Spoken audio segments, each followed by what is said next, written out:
Hi dears, welcome back to our channel. അപ്പോൾ ഇന്ന് school അവധിയായിരുന്നുകൊണ്ട് തന്നെ ഞാൻ നന്നേ ലേറ്റ് ആയിട്ടാണ് എഴുന്നേറ്റ് വന്നിട്ടുണ്ടായിരുന്നത്.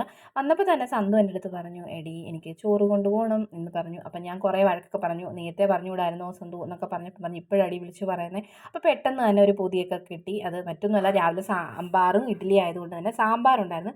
പെട്ടെന്ന് സന്തു എനിക്ക് തേങ്ങയൊക്കെ ചെരുകി തന്നു. ഞാൻ എന്ത് ചെയ്തു, തോരനൊക്കെ വെച്ചു. അങ്ങനെ സന്തുവിന് മുട്ടയൊക്കെ പൊരിച്ചു, അച്ചാറൊക്കെ കൂട്ടി സന്തുവിന് പൊതി കെട്ടി കൊടുത്തു വിട്ടു. പിന്നെ ഉച്ചയ്ക്ക് ശേഷമുള്ള വീഡിയോ ആണ് നമ്മൾ എടുക്കുന്നത്. ഉച്ചയ്ക്ക് നമ്മൾ ലഞ്ച് കഴിക്കുന്നതാണ്. ഞാൻ പെട്ടെന്നൊരു തട്ടിക്കൂട്ട് മെഴുക്കുവരട്ടി ഉണ്ടാക്കി. ചക്കക്കുരു മെഴുക്കുവരട്ടി, പിന്നെ തോരൻ, സാമ്പാർ, പപ്പടം, അച്ചാർ, അതൊക്കെ കൂട്ടി നമ്മൾ ഫുഡ് കഴിച്ചിട്ട് നമ്മൾ കടയിൽ പോവാണ് കേട്ടോ. കടയിൽ പോയത് പാല് വാങ്ങണം, പിന്നെ ഒരു ലോഷൻ വാങ്ങണം. അങ്ങനെ ലല്ലു ആണ് പോയത്. അപ്പോൾ ഫോൺ എൻ്റെ കയ്യിലില്ലായിരുന്നു, ലല്ലുൻ്റെ കയ്യിലായിരുന്നു. ഞങ്ങൾ അവിടെ വെയിറ്റ് ചെയ്തു. അവൾ തിരിച്ച് വന്നപ്പോൾ ഞങ്ങൾ ഒന്നിച്ച് തിരിച്ച് ഇങ്ങോട്ടേക്ക് വന്നു. അപ്പോൾ മഴയൊന്നും ഇല്ലായിരുന്നു. എല്ലായിടത്തും മഴയാണല്ലോ. ഇവിടെ മഴ ചെറുതായിട്ട് പൊടിയുന്നുണ്ട്, അതുകൊണ്ടാണ് കുട ചൂടിയിട്ട് നിൽക്കുന്നത്. അനൂസ് റെക്കമെൻഡ് ചെയ്യുമോ ചേച്ചി എന്നെ ഉറക്കല്ലേ എന്ന് പറയണമെന്ന്. കണ്ട അതാ, ഈ മുഖം കണ്ടാലും അറിയാം ഒരു ശകലം പോലും ഉറക്കമില്ലാന്നും ഉറക്കാനും പറ്റത്തില്ല, വലിയ പാടാണ്. ചെന്ന പാടെ തന്നെ ഡോറ് തുറന്ന് അകത്ത് കയറി പെട്ടെന്ന് തന്നെ ബെഡൊക്കെ ഒന്ന് വിരിച്ചു. പെട്ടെന്ന് ഉറങ്ങി, കയറി വാ അന്നു എന്ന് പറഞ്ഞ് വിത്തിൻ സെക്കൻഡ്സ് അന്നു ഉറങ്ങി. ലല്ലു പഠിക്കുമായിരുന്നു. കുറച്ച് കഴിഞ്ഞ് ഞാൻ കണ്ണു തുറന്ന് നോക്കിയപ്പോൾ ലല്ലു എൻ്റെ കൂടെ വന്ന് കിടക്കുന്നുണ്ട്. ഞാൻ ഓർത്ത് ഉറങ്ങിക്കോട്ടെ എന്ന് കരുതി ഞാൻ എഴുന്നേറ്റ് വന്നൊരു കട്ടനൊക്കെ ഇട്ട് കുടിച്ചുകൊണ്ടിരുന്നപ്പോഴാണ് വിളി വന്നത്. മറ്റാരുമല്ല, ആശയും കുഞ്ഞുങ്ങളുമാണ് വന്നത്. സുരേഷ് ചേട്ടൻ ഉണ്ടായിരുന്നു. ചേട്ടൻ അവരെ വിട്ടിട്ട് അങ്ങോട്ടേക്ക് പോയി. അപ്പം മിക്ക വീഡിയോസിലും നിങ്ങൾ കാണുന്നുണ്ടായിരിക്കുമല്ലോ ആശയം. അപ്പം ഞങ്ങൾ തമ്മിലുള്ള ഒരു ഫ്രണ്ട്ഷിപ്പ് ജേർണി എന്ന് പറഞ്ഞു കഴിഞ്ഞാൽ വളരെ രസകരമായ ഒരു ഫ്രണ്ട്ഷിപ്പ് ജേർണിയാണ് കേട്ടോ. നല്ല രസമാണ്. ഒരു ദിവസം നിങ്ങളുമായിട്ട് പങ്കുവെക്കാം. അപ്പോൾ ഇന്ന് നമ്മൾ പഴംപൊരി ഉണ്ടാക്കാൻ പോകാം. ചായ കുടിക്കേണ്ട ടൈമിലാണ് അവർ വന്നത്. അപ്പോൾ പഴംപൊരി ഉണ്ടാക്കാൻ വേണ്ടിയിട്ട് എൻ്റെ കൂടെ ശിവാനി ഞാൻ ഹെൽപ്പ് ചെയ്യാമെന്ന് പറഞ്ഞിട്ട് വിഷ്ണു എൻ്റെ കൂടെ ഉണ്ട്. ഇവിടെ വരുമ്പം വിഷ്ണു എൻ്റെ കൂടെ അങ്ങ് നിൽക്കും. അവിടെ ചെല്ലുന്നുണ്ടെങ്കിൽ നേരെ അല്ലു എന്ത് ചെയ്യും, ആശയുടെ ഒപ്പം അങ്ങാകും. അപ്പോൾ ഇവരുടെ കുഞ്ഞുനാൾ തൊട്ടുള്ള ഒരു ഫ്രണ്ട്ഷിപ്പാണ് ഞങ്ങൾ തമ്മിലുള്ളത്. ചെറിയ കുട്ടികളെ പ്രഗ്നൻ്റ് ആയ സമയത്താണ് ഞങ്ങൾ തമ്മിൽ അങ്ങോട്ടും ഇങ്ങോട്ടും കുറച്ച് ഡിലേ വന്നത്. എന്നാലും കോളിങ്ങും ചാറ്റിങ്ങും ഒക്കെ ഉണ്ടായിരുന്നു. അങ്ങനെ ഞങ്ങൾ രണ്ടുപേരുടെ പഴംപൊരിയൊക്കെ ഉണ്ടാക്കാൻ വേണ്ടി തുടങ്ങി. അപ്പം കുറച്ച് കട്ടൻ ചായ ഇട്ടതിൻ്റെ ബാക്കി ഉണ്ടായിരുന്നു.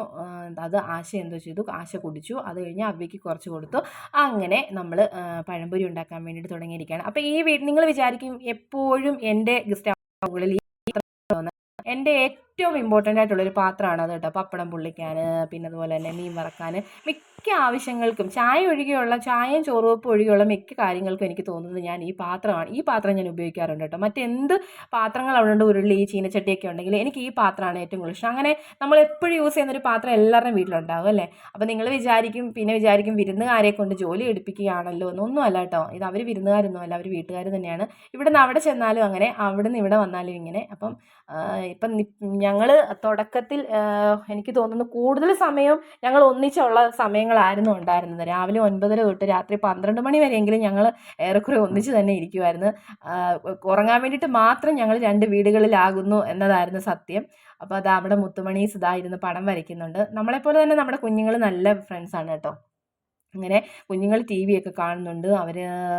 അപ്പം നമ്മുടെ അതേ ടേസ്റ്റുള്ള, അതായത് നമ്മുടെ അതേ വൈബുള്ള ഒരു ഫ്രണ്ടിനെ നമുക്ക് നമ്മുടെ ലൈഫിൽ കിട്ടുന്നത് വലിയ ഉപകാരമായിരിക്കും. ഉപകാരമാണെന്നല്ല, അതാണ് സത്യം. നമ്മളെപ്പോലെ തന്നെ ചിന്തിക്കാനും പറയാനും ചിരിക്കാനും കളിക്കാനും എല്ലാത്തിനും നമ്മുടെ കൂടെ നിൽക്കുന്ന ഒരു ചങ്ക് നമുക്കുണ്ടാകുന്നത് നല്ലതായിരിക്കും. ഈ വീഡിയോ കാണുന്നവർക്ക് അങ്ങനെ ഒരു ഫ്രണ്ട് ലൈഫിൽ ഇല്ല എങ്കിൽ നിങ്ങളൊന്ന് ശ്രമിച്ചു നോക്കുക കേട്ടോ. ആരെങ്കിലുമൊക്കെ കിട്ടും ഇങ്ങനെയുള്ളൊരു ഫ്രണ്ടിനെ. ആശ നോക്കുമ്പോൾ ആശ അത്ര വലിയ ഓളമുള്ളൊരു കുട്ടിയാണെന്ന് തോന്നുന്നില്ല, എങ്കിലും അത്യാവശ്യം നല്ല രസമാണ് കേട്ടോ. ഞങ്ങൾ തമ്മിൽ കൂടിക്കഴിഞ്ഞ് കഴിഞ്ഞാൽ ഭയങ്കര രസമാണ്. പഴംപൊരിയൊക്കെ അങ്ങനെ റെഡി ആയിട്ടുണ്ട്. കുഞ്ഞുങ്ങൾക്ക് ചായയൊക്കെ ഇട്ട് കൊടുത്തു. അവരതൊക്കെ കഴിച്ചു. ബിസ്ക്കറ്റ് കഴിക്കുന്നുണ്ട്, ചായ കുടിക്കുന്നുണ്ട്, പിന്നെ പഴംപൊരി കഴിക്കുന്നുണ്ട്. അങ്ങനെ ഞങ്ങൾ എല്ലാം റെഡിയാക്കി വെച്ച് ഞങ്ങൾക്ക് വേറെ സ്ഥലം വരെ പോകണം. അതിന് വേണ്ടിയിട്ടുള്ള തയ്യാറെടുപ്പിലാണ് ഞങ്ങൾ. മറ്റെങ്ങും അല്ല, ചുമ്മാ ഇങ്ങനെ അതുവഴി അലഞ്ഞിരിഞ്ഞ് നടക്കാൻ വേണ്ടിയിട്ട്. പണ്ട് ഞങ്ങൾ എങ്ങനെയായിരുന്നു, കുഞ്ഞുങ്ങളെ 2 പേരെയും അംഗനവാടി വിട്ടതിന് ശേഷം ഞങ്ങൾ ഫ്രീ ആണല്ലോ. അപ്പോൾ ഏതെങ്കിലും ഒരു വീട്ടിൽ ഞങ്ങൾ ഫുഡ് ഉണ്ടാക്കും. ഇത് ഇവിടുന്ന് കുറച്ച് അങ്ങോട്ടേക്ക് കൊണ്ടുപോകും, അവിടെ ഉണ്ടാക്കുവാണെങ്കിൽ അവിടുന്ന് കുറച്ച് ഇങ്ങോട്ടേക്ക് വരും. അപ്പം ഞാൻ വീഡിയോ എടുക്കുന്നു, അവൾ പാത്രം കഴുകുന്നു. എങ്ങനെയുണ്ട്, ഇതല്ലേ ചങ്ക്. അപ്പം ഞങ്ങൾ പോകുന്നുണ്ടെങ്കിൽ അവർ ടാറ്റയൊക്കെ തന്ന് ഞങ്ങളെ പറഞ്ഞു വിടുന്നുണ്ട്. അപ്പം ഇത് വേറെ എങ്ങോട്ടേക്കും അല്ല പോകുന്നത്. ഞങ്ങൾ കുറേ വർഷങ്ങൾ നടന്ന് താണ്ടിയ കുറേ വഴിത്താരകൾ, നമുക്ക് പരിചയക്കാരൊക്കെ ഒരുപാടുണ്ട്. ഞങ്ങളെ കൊണ്ടുവന്ന വീട്ടിൽ, അതായത് കെട്ടിച്ചുകൊണ്ട് വന്ന സ്ഥലത്ത് ഉള്ള ആൾക്കാരെക്കാളിലും ഉള്ള സഹകരണമാണ് ഞങ്ങൾക്ക് ഇവിടെ ഉള്ളവരുമായിട്ട്. അപ്പം ഞങ്ങൾ വഴിയിൽ നിന്ന് മുട്ടയൊക്കെ വാങ്ങിച്ച് തിന്ന്, മാംഗോ മിഠായിയും കാഞ്ചാ മിഠായിയും ഒക്കെ വാങ്ങിച്ച് തിന്നിട്ട് ഞങ്ങൾ പിള്ളേർക്ക് കോലുമിഠായിയും കപ്പലിൻ്റെ മിഠായും കൊണ്ടുവന്ന് കൊടുത്തതാണ്. അങ്ങനെ സുരേഷേട്ടനും വന്നിട്ട് സുരേഷേട്ടനും ചായ കുടിക്കുന്നുണ്ട്. അങ്ങനെ അവസാനം അവർ പോകാനിറങ്ങി. വിഷ്ണുവിന് ട്യൂഷനുണ്ട്. അപ്പം അവൻ ഫിഫ്ത്തിലാണ് പഠിക്കുന്നത്.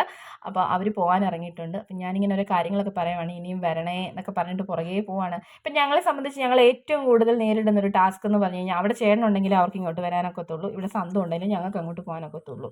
അതാണ് ഞങ്ങളെ സംബന്ധിച്ച് ഏറ്റവും വലിയ വിഷമം. ഞങ്ങൾ ഒന്നിച്ചായിരുന്ന സമയത്ത് ഭയങ്കര രസമായിരുന്നു കേട്ടോ. ഞങ്ങളൊരു സിനിമ പോലും ഒന്നിച്ച് കണ്ടിട്ടില്ല. ഇന്നലെ പറഞ്ഞതുപോലെ സിനിമ കണ്ടിട്ടില്ല, ഒരു പാട്ട് കേട്ടിട്ടൊന്നുമില്ല. പിന്നെ ഞങ്ങളിരുന്ന് എന്തൊക്കെയോ അങ്ങ് പറയും, ഇത് ആശ കൊണ്ടുവന്ന തീയലാണ് കേട്ടോ. അങ്ങനെ നമ്മൾ ഭയങ്കര എൻജോയ്, ഞങ്ങൾ നല്ലവണ്ണം സന്തോഷിക്കും ഞങ്ങൾ രണ്ടും ഉണ്ടെങ്കിൽ കേട്ടോ. അങ്ങനെ സന്തു വന്നിട്ടുണ്ട്. സന്തു ആണെങ്കിലും സുരേഷേനാണെങ്കിലും എപ്പോഴും ഞങ്ങളോട് ചോദിക്കും, നിങ്ങൾ ഈ പകൽ പറഞ്ഞ കാര്യങ്ങളൊക്കെ തന്നെയല്ലേ രാത്രിയും നേരിട്ട് കാണുമ്പോഴൊക്കെ പറയുന്നതെന്ന്. അതെ, അത് തന്നെ. ഞങ്ങൾ ഈ ലോകത്തിൻ്റെ നാനാഭാഗത്തും മുക്കും മൂലയും ചികഞ്ഞു പിടിച്ച് വളവളാന്നിങ്ങനെ പറഞ്ഞുകൊണ്ടിരിക്കും, ഒരു അന്തവും കുന്തവും ഇല്ലാതെ. അത് പിള്ളേർ മൈൻഡ് ചെയ്യത്തില്ല, ഭർത്താക്കന്മാരും മൈൻഡ് ചെയ്യത്തില്ല. ഞങ്ങളുടെ ലോകം ഞങ്ങൾക്ക് സന്തോഷം, അത്രയേ ഉള്ളൂ. അങ്ങനെ സന്തു വന്ന് സന്തുവിന് ചായ കൊടുക്കുന്നുണ്ട്. സന്തു എന്നെ ദേഷ്യം നോക്കുന്നത് മറ്റൊന്നുമല്ല, വീഡിയോ എടുക്കുന്നതിനാണ്. എന്നാലും ഞാൻ വീഡിയോ എടുക്കും. അങ്ങനെ മീൻ കൊണ്ടുവന്നിട്ടുണ്ട്. കുളിക്കാൻ നിന്നതാണ്. ഇനി മീനൊക്കെ വൃത്തിയാക്കി അത് വറക്കണം. അയലക്ക് ഇരിയാനാണ്, അപ്പോൾ അത് വറക്കണം. അപ്പം നമ്മുടെ വീഡിയോ ഇഷ്ടപ്പെട്ടാൽ ലൈക്ക് ചെയ്യുക, ഷെയർ ചെയ്യുക, സബ്സ്ക്രൈബ് ചെയ്യുക. അതേപോലെ തന്നെ സപ്പോർട്ട് ചെയ്യണം കേട്ടോ. കമൻറ്റ് ഇടണം. വീഡിയോ കാണുന്നവരൊക്കെ കമൻറ്റ് ചെയ്യണം. അപ്പോൾ പുറത്ത് നല്ല മഴ പെയ്യുന്നുണ്ട്. എല്ലാവർക്കും ബായ്.